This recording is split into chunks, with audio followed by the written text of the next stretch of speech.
তো চলো দেখাই তোমাদের পুরোটা। এই যে এটা বাথরুম হবে, দেখো এটা বাথরুম হবে সিঁড়িঘরের তলায়।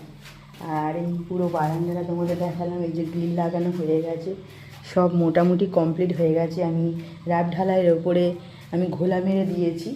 আর এই যে আমার ঘরটা দেখো পুরোপুরি, এই জানলাগুলো খুলে দিয়েছি, এতক্ষণ জানলাগুলো বন্ধ ছিল, অন্ধকার। এই জায়গাটায় খাট পড়বে।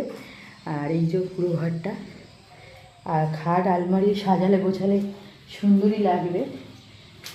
তো দেখো এবার চিপিং হবে এই ছাদের ওপরে। এইটা হওয়ার পরে তারপরে আমরা জিনিসপত্র গোছাবো, ঘর পুজো করে ঘরে ঢুকবো আপাতত।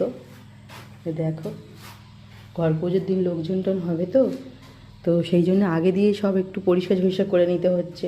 এবার জিনিসপত্র নিয়ে গোছানো গাছানো অনেকটা সময় লাগবে। তো কেমন হয়েছে বন্ধুরা তোমরা একটু বলো, আমার ঘরটা কেমন হয়েছে। তো চলো গেট দিই, জল দেওয়া আছে ভেজানো এখন, এই গেটটা দিই।